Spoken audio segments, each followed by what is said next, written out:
Hello, ladies and gentlemen, and welcome to Star Sector 0.8, the beginning of a new season. Starting from fresh for maybe people who haven't played Star Sector before. Now, the first thing I'm going to recommend if you haven't played Star Sector before is go through the tutorials. I'm not going to go through these tutorials now, but a large part of Star Sector is the combat. I'm going to touch on bits of that combat during the playthrough, but go through at least basic combat if you want to basically get an idea of how your ship works. It's kind of straightforward, but it's nice to have a basis. A lot of your time is going to spend in combat, whether you like it or not. Because either you're going to be doing the fighting, or people are going to come fighting you. So, first things first, go through the tutorials for your own benefit. Because when the new game starts, there's also the new game tutorial for the new system, because a lot of stuff has changed in 0.8. The game's become a lot bigger, there's a lot more scope for what to be done. And doing the campaign tutorial is also very important. So do combat tutorials first. I'll let you do that by yourself, so you know what to do, so you know about flux, you know how to turn your ship around, so you know what the shift key does. But then, campaign mode. Anyway, let's get started. This is mostly a vanilla playthrough. I have got some mods installed, but all the mods I have installed are utility mods only. They just add a bit of functionality here and there that aren't even that required. I've got, was it the autosave checker to remind me to save because I forget. Version checker just to make sure all the mods are up to scratch. Things that help out with simulations, like some targets we can just shoot at. Very minor things. Combat radar and combat chatter, which is just for funsies. The mod list, as usual, will be at the bottom of in the description of the video. And I'm also going to put a link there to the Google Doc form where you can input a name for a ship, which I will choose randomly as and when we go. If you were around for the last seasons, it's exactly the same system. You go there, you put your name and the name of your ship, and I'll pick some random names every single time I need to name a ship, and we'll go from there. Anyway, enough talking from me. Let's get started. Ooh, that's a new face. There's some old portraits here, but I don't recognize that one. That's a new portrait. That's a very piratey portrait. I actually like this one. I'm going to go with this one. If you want to join in, that's my seed for the universe.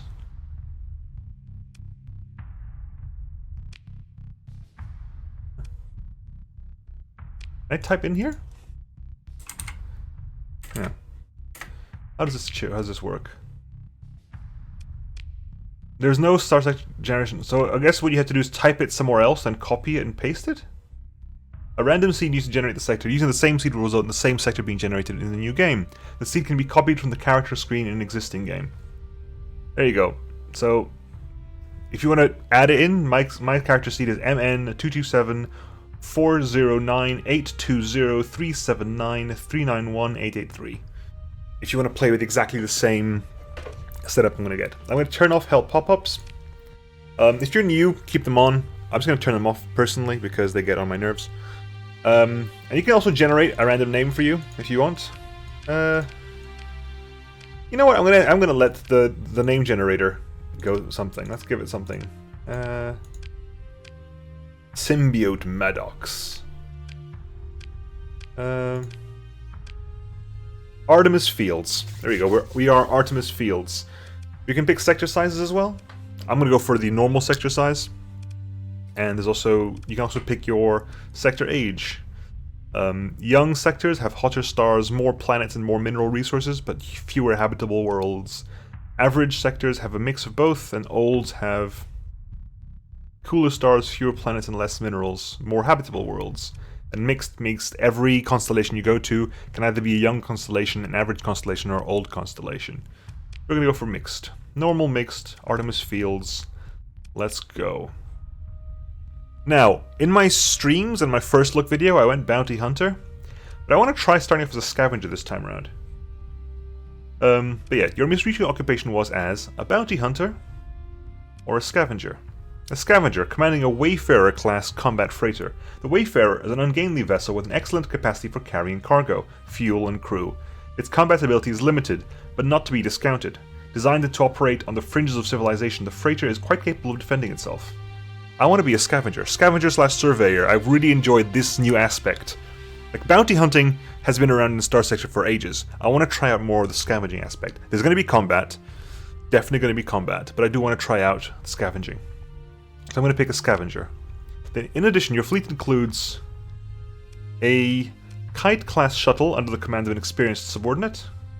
The Kite class is a light and nimble ship with limited armament. Not capable of doing much damage itself, it is however capable of being a persistent distraction, especially in the hands of an officer with the right set of defensive skills. Or a Shepherd-class drone tender. The Shepherd is not a combat ship, being slow and fragile, although its drones are capable of providing decent support to another ship. Its true value, however, lies in a generous cargo hold and numerous salvaging and surveying-oriented hull features. Its cargo machinery is also useful in running salvage and surveying operations. Let's go for that. A Shepherd-class drone tender. Ba-bam. And we're going to go for normal.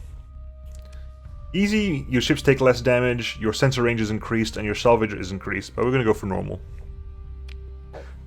And we can start with the tutorial.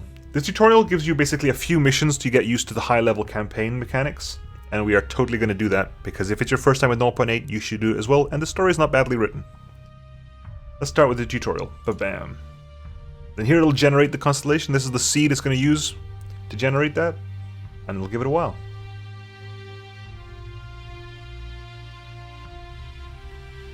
So basically generates the sector, then it basically generates like a month or so of like economy, so basically things get refueled, stations get full of stuff, and some basic diplomacy starts happening between the factions.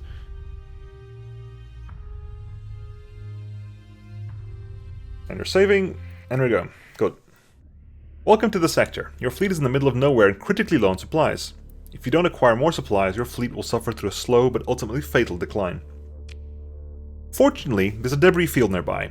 Move up to it and activate your scavenge ability to search it for useful cargo. Make sure to take all the supplies and any other valuable cargo, but feel free to leave just the cheap and bulky metals behind. To get your fleet moving, click on empty space in the direction you want to move. Right, I'm going to pause now, which is a spacebar, just to go through the screen at the moment. Right, top left of the screen is the date. The date today, and the cycle we're in, which is the year we're in, and the day, how far along we're in the day. Within a day, you don't have to worry about the time. Like we count time in days here. There's not much use of calculating what time in the day it is. Don't worry about that. Top right of the screen, what version we're on. We're currently Starsector 0.88, release candidate 19, and my frame rate. The reason my frame rate is quite high is because I have a pretty good processor, which this game is quite intensive on the processor, and I've put up a lot of RAM to it as well, which helps it work. At the bottom, we have the map. The local map with us in the middle. This little square here is literally our screen, so that little square in the middle is what we can see here.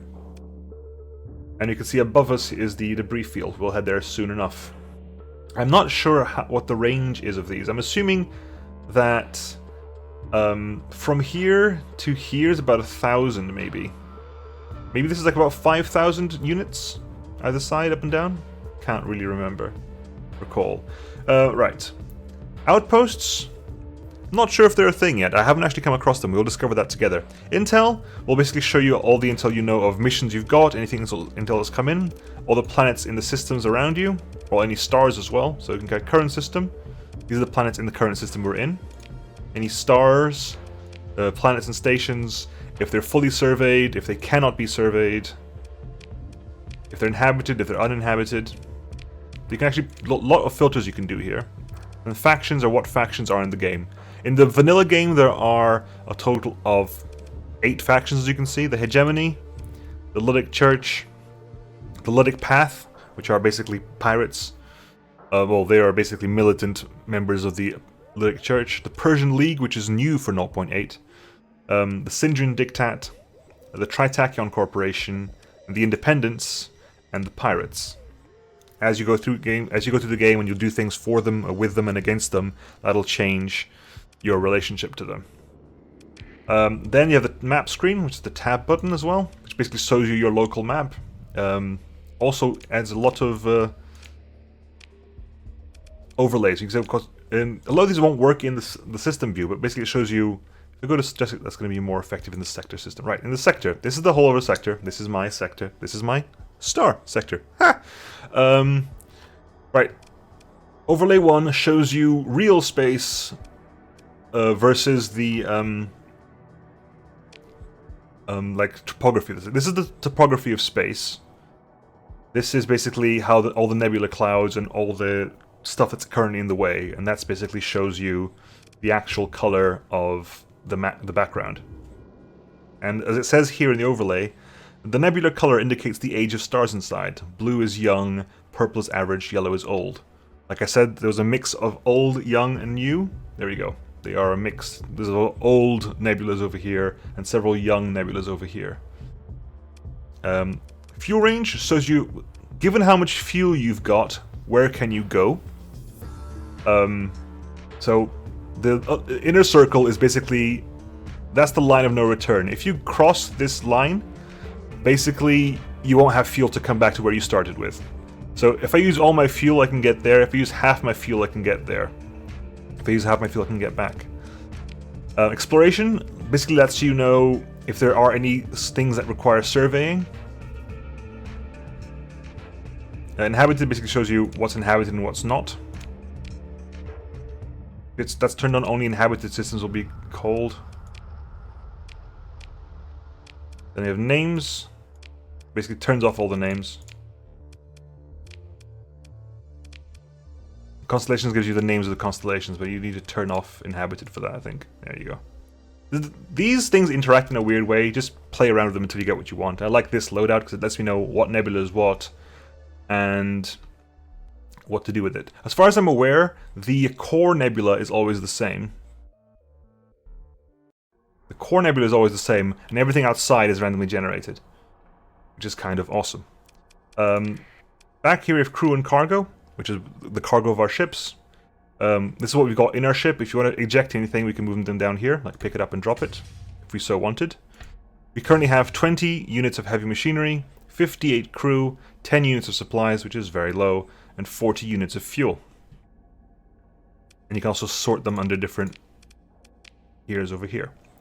Refit screen, so this is what's currently in our fleet, and how we can change around what's on it. So you can see what weapons we've got. Our ship, currently called the ISS Hot Pursuit, but I'll change that next episode, currently has light dual autocannons, a light assault gun, 3 light machine guns, and an ion cannon. You can change these around. Don't change them in space, because if you ever refit in space, you will lose a lot of your combat readiness. Do not do that. And also capacitors and vents. Capacitors increase your flux capacity, and vents increase your flux dissipation. If you've done the combat tutorial, you know that flux is basically heat, essentially. It's not really heat, but think of it as heat. Yep, so it also shows you how many ordnance points your ships have, your top speed, your armor, how many hull points you have, how big your shield is, how much flux per second your shield generates, how much flux your shield takes per point of damage. So if this shield is hit by 1 point of damage, it'll increase my flux by 0.8. So this is a more efficient shield than a 1-to-1 shield, for example. And it also shows you how much flux would all your weapons generate if they're all fired at once, which is 419. Which means if I fired all my weapons at once, I'll generate 419. With my shields up, it's an extra 48. 419 plus 48 would be, Nemo quick, 67? 467, I think.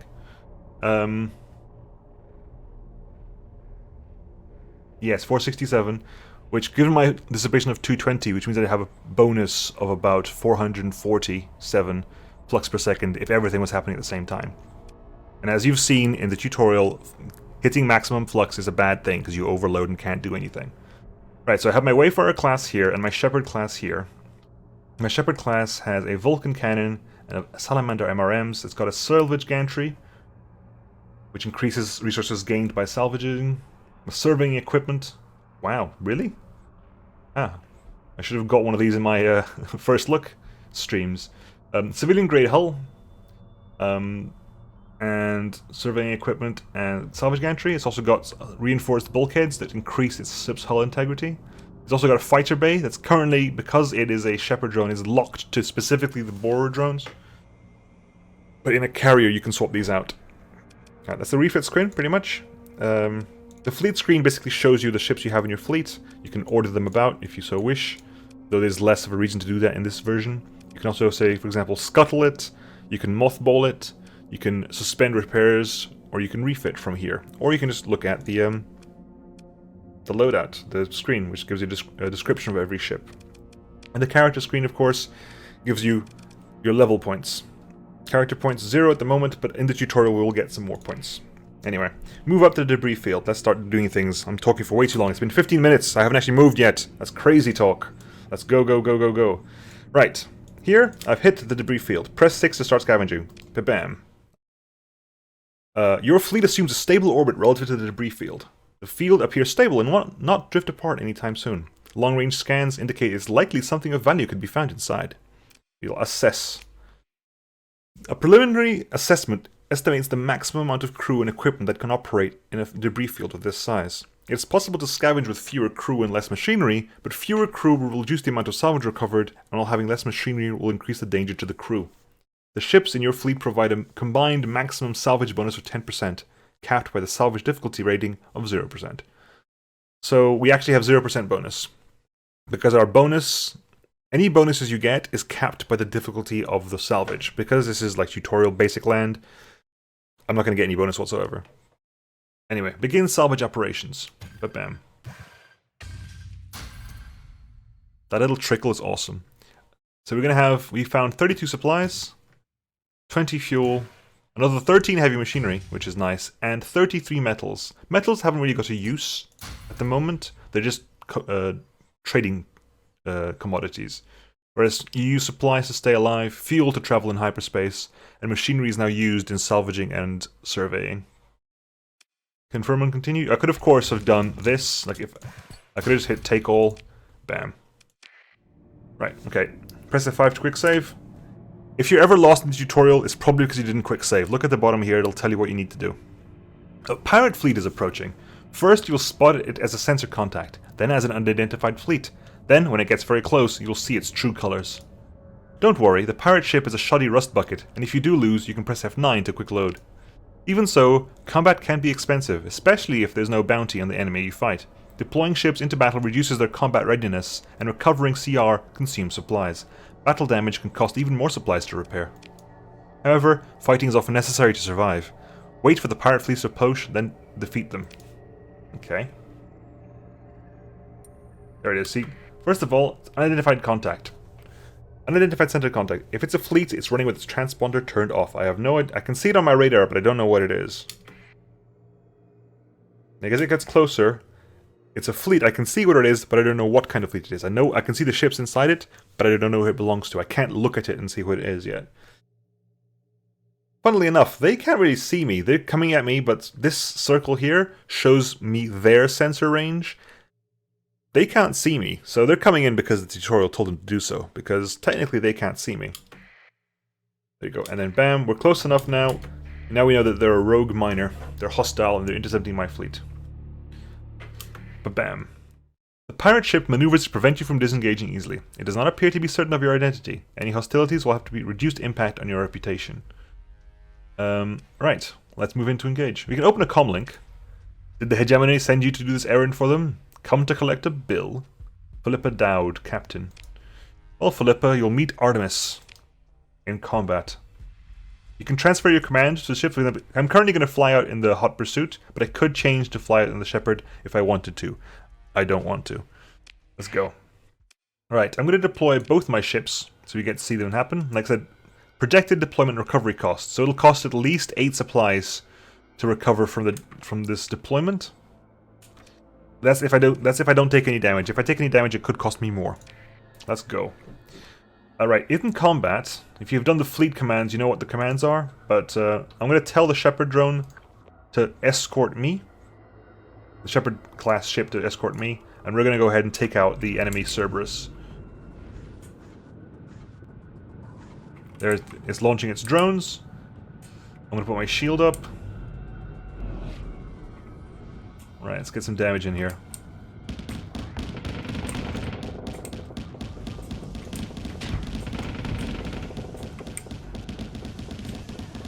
The drones are doing more for me than that ship ever could.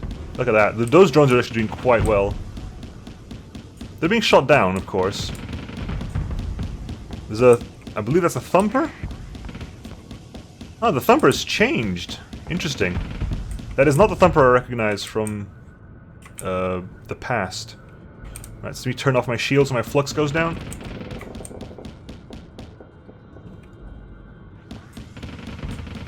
The drones are back up again. Okay. The Thumper is much improved.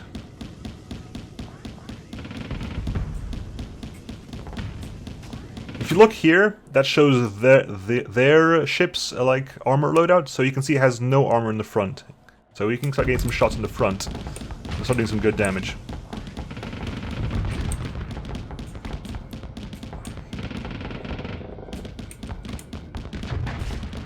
So try to turn slightly as well. I'll give the ion cannon a bit of a wally.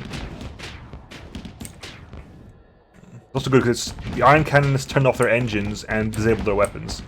So we just go ahead and hold shift for a little bit. There you go. We took no damage there. So I think we actually managed to get out of that relatively okay. They don't like us as much, but they're pirates. I'm not doing a pirate playthrough this time around, so we're okay. Pick through the wreckage. 5 supplies. It costs 8, so we lost 3 supplies on average there. We got some more fuel though. We got some more metal and some more machinery. Always nice. And press F5 to quick save. Bam.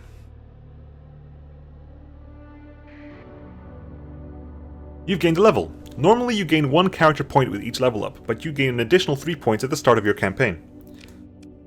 You can spend character points to increase aptitudes and skills. Each aptitude governs a set of skills, and the maximum level of a skill is determined by the level of the governing aptitude. The maximum level you can reach is 40.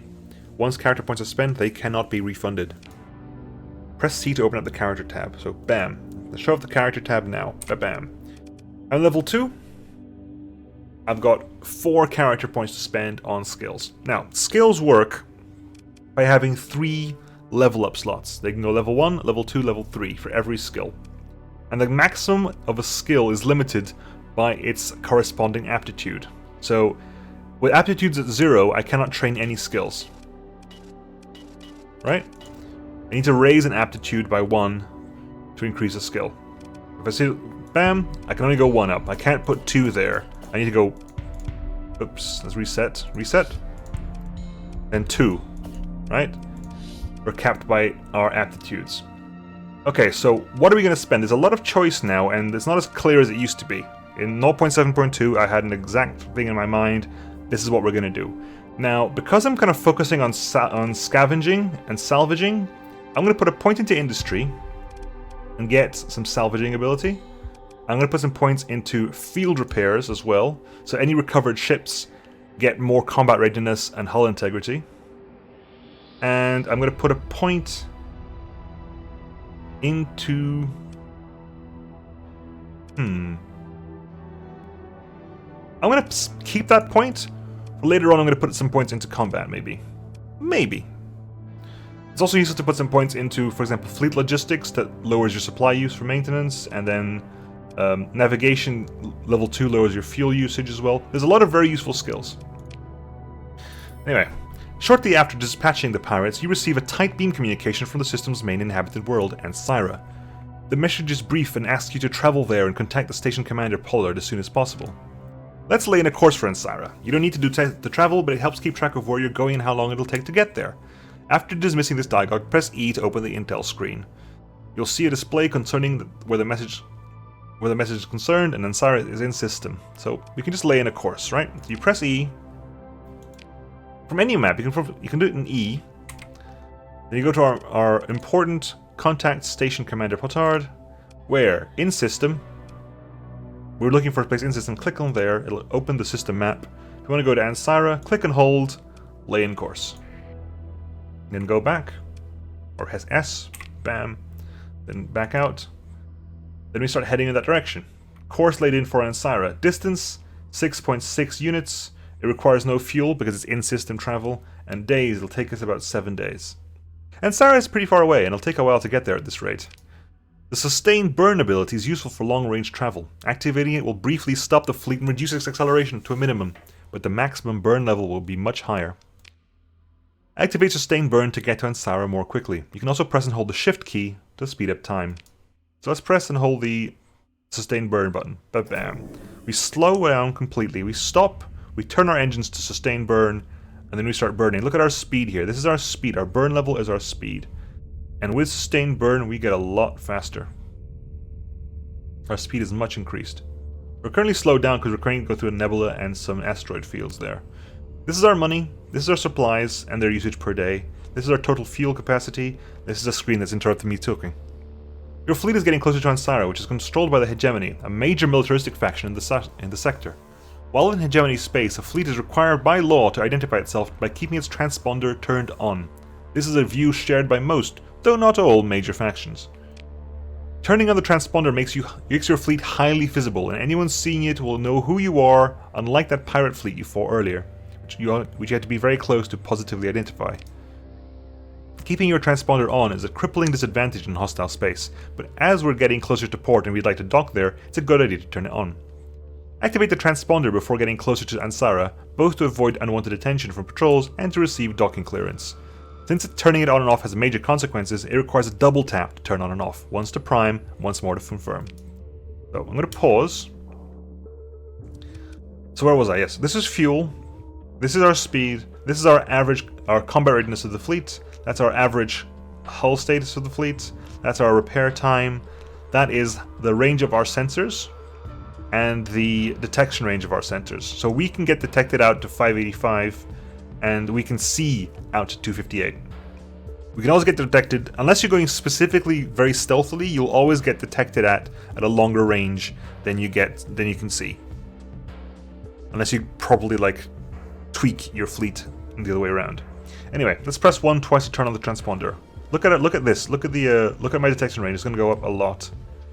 Or it should do. It used to be the case. There you go, it goes up by 1,000, so we can really be spotted. Transponders transmit identifying information to all fleets within range. When the transponder is on, your fleet can be detected at a longer range, and full information of its composition is available at maximum range. Transponder status also affects the reputation changes from combat and trade. With it turned off, you might be able to trade with some otherwise inhospitable factions. In most places, running with the transponder off will attract the attention of nearby patrols, although several factions on certain free ports allow it. Having the transponder off does not grant perfect anonymity. Anyway, our transponder is on. They can see us coming a mile away. Let's go there and dock, shall we?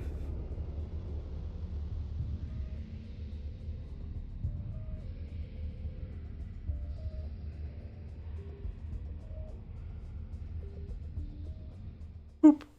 Your fleet approaches Ansara. Your fleet transmits identification codes via the transponder and you are soon granted docking clearance.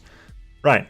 On a planet, you can repair your ships if you A, have the supplies and B, require any repairs.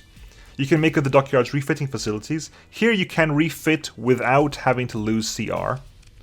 Here you can change weapons and you can buy new weapons here. You can also buy or sell ships. We can sell the ships we've got, or we can buy some ships. Either in the open market or in the black market. Black market is cheaper, but it can cause suspicion. And a lot of factions may not like the fact that you are trading on the black market. Pirates usually won't care. You can also trade or hire personnel. So you can trade what we've got. We can sell the metals we have. We're selling on the open market, so we're spending... let's see. We're selling 47 units at about 18 units after tariff. Because they're selling at 21, but we're paying 30%. So they're effectively selling at 18 after tariff. We get 900 for that. But bam. You could also buy some more supplies. We could hire some more crew. We could buy some weapons. We could buy some fighters, which are now used as LPCs. Basically, they're mods that you install on a carrier. So you can buy some broadsword fighters, some mining pods, some heavy armor mods, hull mods. You can also buy some hull mods. 3,000 credits to learn the heavy armor hull mod. We won't do that right now, but there you go. You can also browse the comm directory and mission postings. You've got to talk to this guy, Min Pollard. Let's say hi to you. Your connection request is accepted surprisingly quickly, given that a citizen has many responsibilities. Ah, you've come. Excellent. As well as you're well aware recently, I suppose we can skip that part. I could use a refresher in recent events. I'm going to make this an extra long episode today, guys, because I want to get through as much as possible, so I'll do an hour episode today, but in future they are half-an-hour episodes. I could use a refresher on the recent events. We've been running experiments on the dominant gate in this system, trying to connect it back to the domain's gate network. Promising experiments, or so we thought, until an energy pulse we expected would get a response from the gate destabilize the jump points leading into the system, cutting us off from the rest of the sector.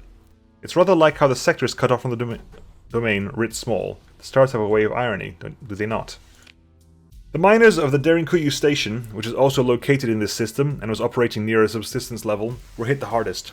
They turned to piracy, intercepting one of the last food shipments to come in out of desperation, no doubt.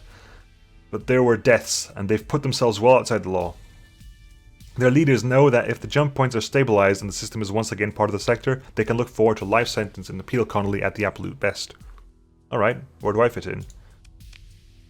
The miners turned pirate are guarding the jump points, preventing us from gathering recent readings and coming up with a way to stabilize them. We do have a security detachment that could handle our forces, but they're tied up defending Ansara. The pirates are too much for you to take on, but fortunately for you don't have to. We've got an agent on Derinkuyu station who was able to gain access to recent sensor readings from the ships guarding the jump points, but they have not been able to get a long-range comm array to send the data to us. That's where you come in. Head to Derinkuyu and retrieve the data from our agent, then return here. Why me? Why not? I'm not exactly spoiled for choice, and you've shown some ability to handle difficulties. It's not going to be a milk run, that's for sure. What's the plan? First off, make sure to turn off your transponder once you undock. I've instructed the security detachment not to give you any trouble about that. If you're lucky, the pirates may even think you're one of their own and let you approach Derinkuyu without any trouble. Still, it makes sense to go dark as you get closer, to make sure they can't get too good of a reading on your fleet. And if they do notice me, then you're in trouble. Activate emergency burn to get out of there, lose them and then come back to try again. Don't e-burn unless you really need to though. It's hard on the ships and will cost you more supplies to recover from. Eats up a good chunk of fuel too. Very well, let's get out of here. We need to go to Derinkuyu and talk to somebody there. With a minor stealth mechanic of probably not traveling there with the transponder turned on. Let's turn that off. Let's head to Derinkuyu mining station, lay in a course. Let us hit F5 to quick save. Let's go there and back again.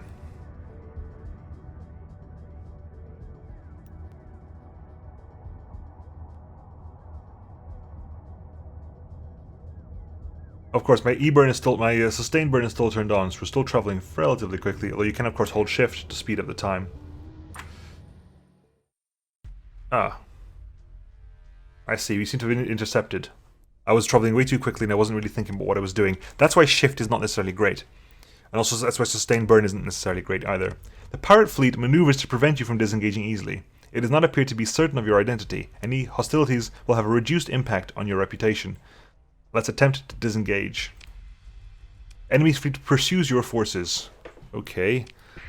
Right. We're trying to run away from these guys. So we are literally going for a flee. This is actually a first retreat. Basically, your job is to get to the top of the screen and retreat. They're chasing after us. Given what we can see off the radar, I'm assuming their shepherd is coming off the side.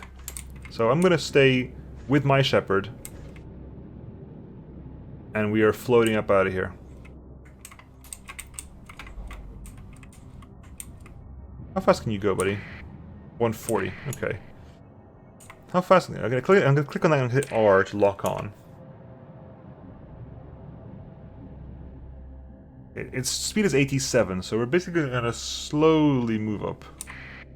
90. Can you get a move on, please? Thank you.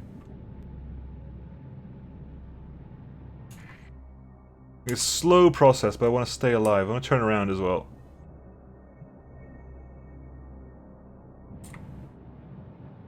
I'll slowly burn. Slowly strafe a little bit as well. Do some burning. There you go. Okay, they can't really chase us down, so we don't lose anything about this. But let's turn around. start burning again.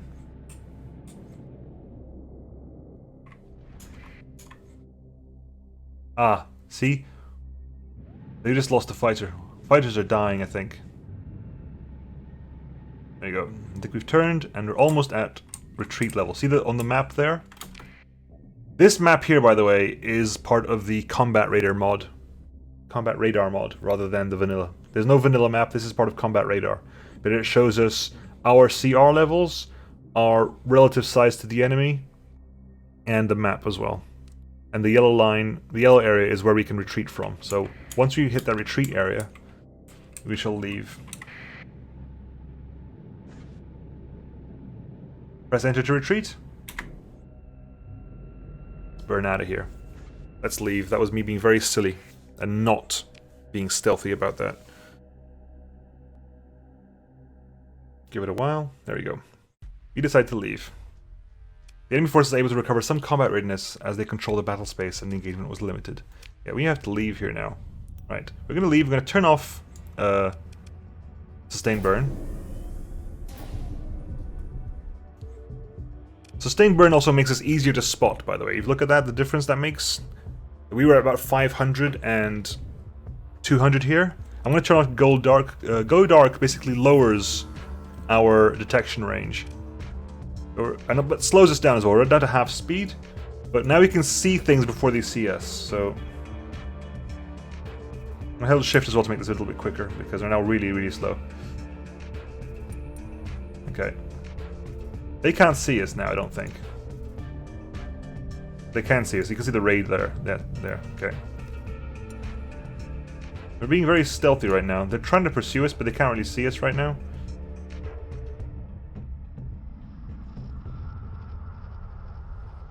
Come on.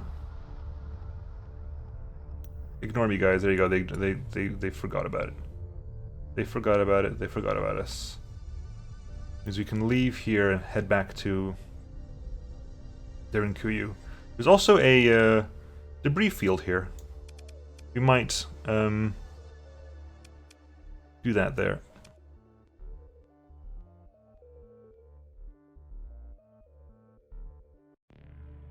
Okay, so how are we? Where is this thing? It's over there. Go say hi. Boop. Okay, we found Derinkuyu mining station. Your fleet approaches Derinkuyu mining station. Your fleet goes into orbit around it, and we can basically talk to here. Lynn Elysium. Yep, they've given us what they need, and you contact the agent and exchange passphrases to verify each other's identities. The agent then transmits a data file with recent raw sensor readings of the unstable jump points. And we can just go. I think we need to leave here as soon as possible. Pause. Turn off that. I think we need to do an emergency burn. We're going to lay in a course to Ansira. Then do an emergency burn, because they just emergency burned as well. So their speed is higher. We need to do an emergency burn as well. Emergency burn. 4. We've used fuel. We've used supplies. Let's get out of here. Or else there we go. Then the second this ends. When this ends. I think it ends. When's it end? I think it ends when it hits the top there. There we go. I was going to turn on a sustained burn, but I want to go here and I want to salvage this before we end off. Salvage here as well. Right. Something of value inside. We haven't got the crew, we haven't got the supplies, but good. We managed to find a few supplies, a bit of fuel. Good. Anyway, let us go to Ansira. Here, I said I need to turn on my transponder, because my transponder is off. Make sure you turn it back on again. Resume the course, to let the autopilot take over again. There you go. Again, the hegemony is very hot about transponders, so make sure to keep yours on. Min Pollard, hi. You have a data, well done. Now there's a brief wait as you transmit the data file. Now, while the system is running a preliminary analysis of the data, I believe you're due a reward. 5,000 credits. There's a chime in the background and he looks concerned. Is there a problem? Yes. The system estimates it would take about a cycle to analyze the data and come up with the stabilization algorithm. Naturally, by then the data will be out of date and the algorithm based on it meaningless. If we had an AI data core on hand, we could analyze the data more quickly. Fortunately, there's a survey probe somewhere in the system, one left over from the initial exploration of the sector by the domain. It should have at least one AI core serving as its brain. Where is it, and why hasn't it been salvaged before? To answer your second question, domain artifacts are usually protected by automated defenses that still function to this day, and this probe is no exception, as the hegemony generally forbids civilian interference with domain artifacts, for the sake of the public safety of course. Desperate times, however. As to where it is, my data indicates it's somewhere beyond the orbit of Pontus. Get there, then head out beyond the asteroid belt and use an active sensor burst. You should, at the very least, get a sensor contact with the probe. Head towards it, perform the salvage, and bring back an AI core. If you lack the skill for use for full salvage op, just pound it into scrap and scavenge through the resulting debris field. There's a good chance an AI core will survive. Pontus is a gas giant in the outer system. To see its name on the map, you might have to turn off the inhabited option in the map filter. Gained ability, active sensor burst. I'll see what I can do. Right. So we need to head over and find that. Pontus is over here because that's turned on, right? But damn. We're going to head over to Pontus, lay in a course there, and then we'll use our active sensor burst. I'm going to turn on my sustained burn as well. An active sensor burst turns off the engines to reduce interference and links all the sensors in the fleet to a single network. Increases sensor range by 3,000 units. And increases the range at which your fleet can be detected by 5,000 units. Also brings the fleet to a near stop. So it makes you can see far further, but you can really easily see as well. Right, access sensor burst, now. Bam. Have you found anything? There. See, just pinged over there on the map. So we're gonna head in that direction. We'll turn off our autopilot, we'll turn on sustained burn and head over in that direction.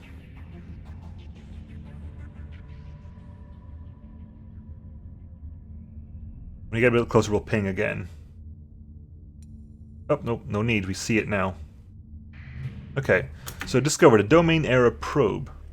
Let's go say hi. An example of one of the countless thousands of robot probe ships sent out to the galaxy by the domain to find new resources to exploit, planets to colonize, and explore the unknown.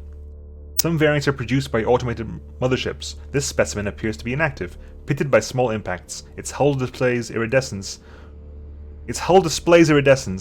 From fearsome radiation scarring. This probe's manufacture could well date to 1,000 cycles ago.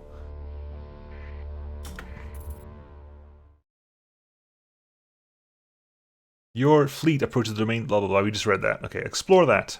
Now we have to engage the automated defenses of one Defender class point defense drone and one Sentry class fire support drone. The Defender class has 2 Vulcans and 2 light dual machine guns. And the Sentry class has an Annihilator rocket launcher and 2 Swarmer SRMs. Well, we will engage those automated defenses, and we will fight.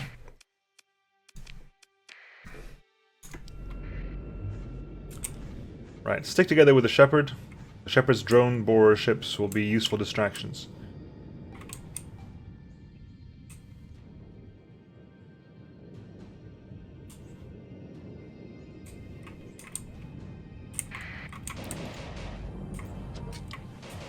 Shields up.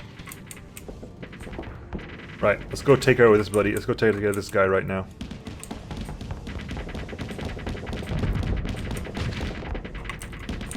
Shields down. Because he's firing light machine guns aren't great versus armor, so I'm going to turn off my shields and let my armor tank it. I haven't got a lot of armor, that's true, but it's far more effective. I'm also going to turn it slightly and let my ion cannon do some work as well. Look at the ion just turning everything off. It just disables all the weapons there. There we go. Quick vent to lower my flux capacity, my flux levels. Ooh, I took a single point of hull damage there. Red damage is hull damage. Right.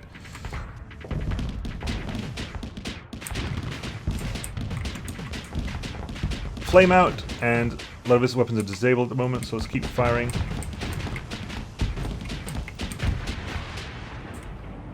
Very useful ion cannon, that. Right, we wiped them out both, and we'll pick through the salvage. We get a single Swarmer SRM, a single Vulcan cannon, some supplies, some fuel, a bit of everything. We are slightly overfueled as well, you can see here. Because we're overfueled, that will take a lot more supplies to deal with. So I'm going to dump this extra fuel. Don't need it. Your fleet finishes approach the domain era probe without further incident. Right. A complete preliminary assessment from the salvage crews indicates that the domain era probe has a salvage difficulty of 25%. We can get 25%, but we haven't got the crew for it, so we're going to pound it into scrap instead. And we'll give the order to fire. Right, which means we'll have to find basically two things here. We will scavenge this debris field. We lost 3 heavy machinery, that's not great. We found an AI core, 1 gamma core, a rare and valuable independent AI core. This gamma level is the lowest tier core considered to be truly intelligent under domain era AI protocols. The gamma core will employ remarkable judgment and reasoning when assigned to straightforward tasks, while using its savant-like data processing abilities to far exceed any individual human's abilities. It's relatively uncreative in problem-solving, however, preferring to fall back upon direct, unsophisticated means. Selling these in the open market is prohibited by most factions. However, higher-up faction representatives will often be willing to buy AI cores when communicated with directly, though their reasons for doing so may vary. Bam, bam, bam. You also want to survey this derelict class sentry drone. And we can actually get proper salvage operations have. We go bam. Sadly no extra core. It is possible to get a second core out of this. We didn't get anything. Anyway, let's head back to Ansira.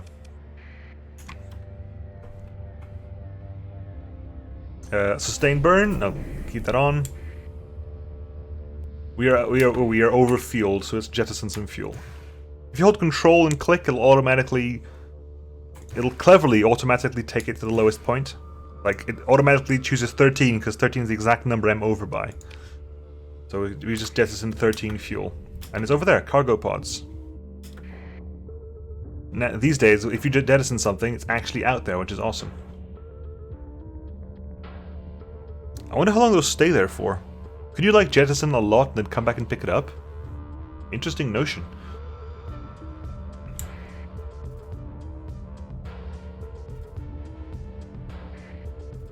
And we shall basically sell the metal. We don't sell that because we do not want to sell that because we need it to basically talk to Min Pollard. Hi, Min. We lost a gamma core, gained 8,000 for it, which it was worth 10,000, but again, trying to find someone who would pay 10,000 for it is not necessarily easy. Although I hear the Tritachyon plays quite well for AI cores. Solid work. I'll get my technicians working on this right away. In the meantime, this should cover your expenses, hopefully with a good amount left over. I'll send you the stabilization algorithm when the core works up. Once you have it, it should be a simple matter of running it through your fleet's drive field as a means of interacting with the jump point. However, there's still a matter of the miners guarding both jump points out of the system. And you said their forces are significant. Well, it's all relative. Our security detachment could handle them as easily, but as I've mentioned, they're tied down to defending Ansira. Your fleet, on the other hand, you might be able to handle them with some stellar piloting and a bit of luck. But it's best not to take such chances, especially not when there's an alternative. What's the alternative? There's a ship graveyard around Tetra. Ships that were deemed not worth the effort to restore are awaiting bulk transit to one of the ship-breaking facilities elsewhere. Now, though, they'll serve our needs. Go there and recover all the ships you can, and break the ones you can't for supplies. Make sure to bring enough crew to operate the recovered ships, perhaps an extra 100 or so. You will need to transport them somehow, to here. Take this Mudskipper transport, consider it part of your reward. So we get a second Mudskipper class. We'll return with the ships. Right, so what have we got? We got a second Mudskipper. Oh, this is a Wayfarer, sorry, I got them confused. We got a Mudskipper here. And then we are going to basically go ahead and... Can we refit you in any interesting ways? Not really. Not really. But we need to buy some more crew and some more supplies. We're going to buy a good... What can I get? How much can I afford? I'm going to buy an extra... I'm going to buy up to 100 crews. It's 42, but bam. I'm also going to buy up to 100 supplies. Bam. Confirm. Right. So we got 100 crew and 100 supplies. We're going to head down to Tetra. We're going to repair what we need to repair. We'll head down to Tetra, which is down there, and we will harvest what we can. We will harvest what we can. Sustain burn is still active. Right. We are right here. Plenty of extra ships. Can we survey Tetra? No, we cannot. It is too hazardous for us to survey. Right, what I'm going to do is I'm going to stop here, and I'm going to hit this pace, and I'm going to hit 3 active sensor burst. We'll pick up everything in the area. So there are 1, 2, 3, 4, 5, 6, 8. 1, 2, 4, 5, 6, 7, 8 things. What do we have here? We're going to start over here and work our way back up. So let's go down there. Let's go down there. Let us see what we've got. And boop. Right. A derelict Condor-class light carrier drifting through space. It is battered, though determining whether it's recoverable or not will require closer examination. Salvage crews boarding the wreck discover that many essential systems are essentially undamaged and the ship could be restored to basic functionality. If not recovered, the ship could be scuttled and any fitted weapons and fighter LPCs will be retrieved. It currently has nothing installed at all. Great. So we'll consider a ship recovery. Now, the ship recovery would take 34 supplies and it would require 90 crew. We haven't got that much crew, but we will recover it nonetheless because, pause, I've not got enough crew to keep all my ships combat ready, but I don't need this combat ready right now. I'm basically going to mothball the ship. Basically, this ship is basically, all repairs are halted and all CR is basically stopped. But it means I don't need any crew for it. I don't need any crew, I don't need any supplies for it. It's basically just standing there all by itself. Then we'll go to the next ship along. Bam. A derelict Buffalo Mark II. It cannot be recovered. Okay, so we need to salvage it. We'll begin salvage operations. 4 supplies and a bit of everything. Fair enough. We leveled up as well, ding. A derelict kite. We could recover a kite. We could recover a kite. It's got harpoons and a salamander at least. And a dual autocannon as well. Consider ship recovery. Yep, we'll do that. Requires 3 supplies and 2 crew. We'll recover that. We can even leave it active in the fleet. It requires so little. Derelict Wolf class. With a heavy blaster. We definitely want that. Yes, please. Recover that. I'm actually going to go into fleet and make sure that everything is actually mothballed. Because it's going to drain our supplies if we do not do that.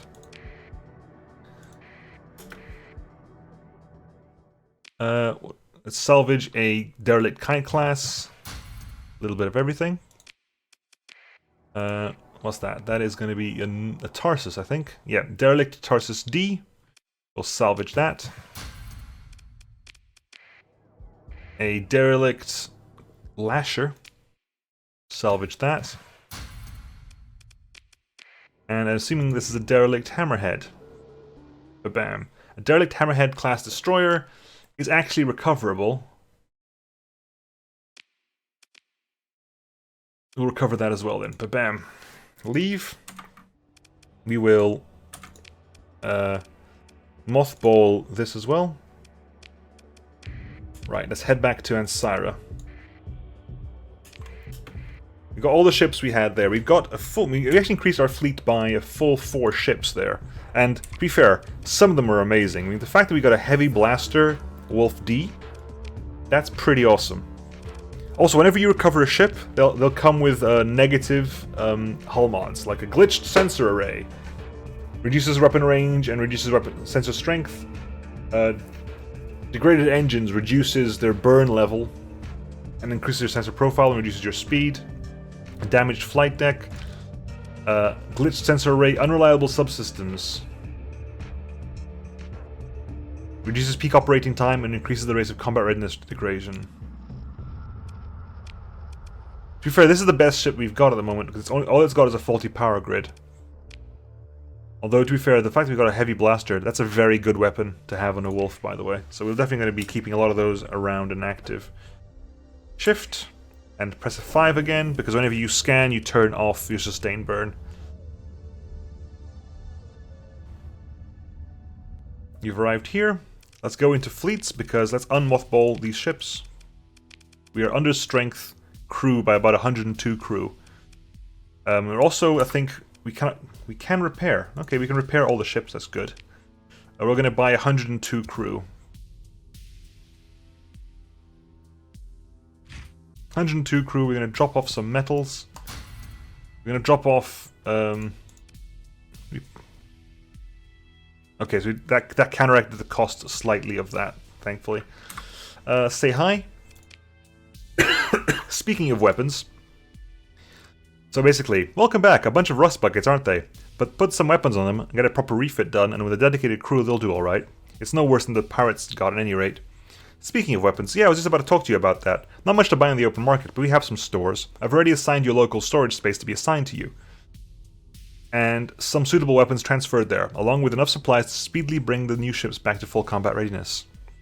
Use them to outfit your new ships, and make sure you've got enough crew for full complement in every ship. Then break the rogue miner defenses at the inner jump point. Right, so... have you got the stabilization algorithm? Yes, you do. Correct. These cores seem like they can work miracles sometimes. Let me transmit the results. Good luck to you. If you fail, well, we'll have to send the security force to do the job. Then it would get very messy. It's good to know you're already thinking about a plan B. Come now, it's not so grim. I'll have every expectation you'll succeed, or I wouldn't send you. But it's my responsibility as a commander to plan for every eventuality, and not rely on miraculous savior. Now, about these miners, the two fleets guarding the jump point will aid each other if you engage one and the other while the other is nearby. So it'll be easier fight if you manage to separate them first. If you can't, it should still be a fight you can win though. Copy that, I'll be back here when the job's done. Let's quickly do a quick refit. What have you got? If you go into here, go into storage, we see we have some LPC fighters, some Piranha bombers, some broadsword LPCs, some more supplies. Let's take everything, shall we? Let's take everything. Let's take a heavy mortar, mining blasters, pylons. Some really good stuff here, actually. Let's take everything. Because once we leave the system, we're not going to come back. This is like tutorial system land. Right, let's start off with you. You get the Piranha bombers and the broadsword heavy fighters. You can also use the autofit to basically use... ask it to spend any free OP. We want it to go for spend free OP. Ba-bam. Which it doesn't put in any weapons. Great. Let's change this slightly. We've learned now that doesn't actually increase any weapons. Medium missile turret, we'll put a pylon there. Pylon missiles are quite good. We're going to put a light autocannon and then a light machine gun. And that's what we've got here. This is fine, actually. You just need to spend free OP because it's got all its weapon slots are full. That's fine and dandy. Right, you... we're going to put a second PD laser, a pair of annihilator rocket launchers, and a PD laser there, and then tell you to spend all your free OP. Oh, you need to set up weapon groups, right? Weapon groups are important.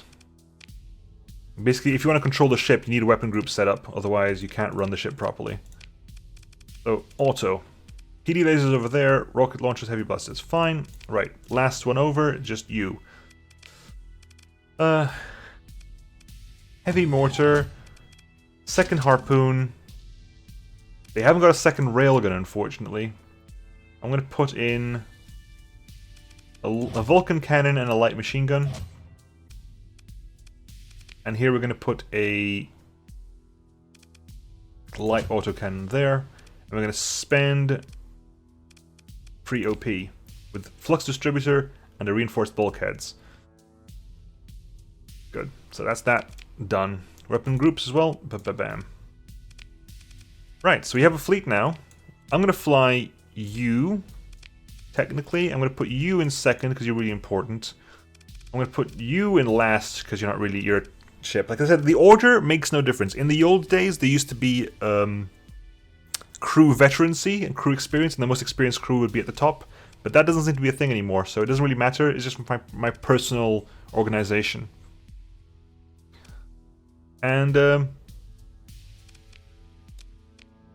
no, I want you there, and then you back there, because you are technically both of you aren't really combat ships. You got a fighter wing, but you're not really a combat ship.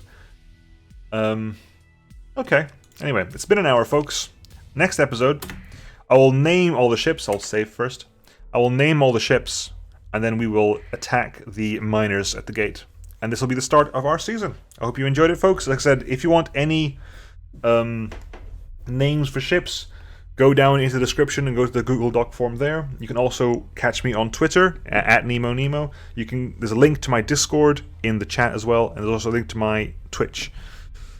I will catch you guys next time, folks, and I will see you then. Bye.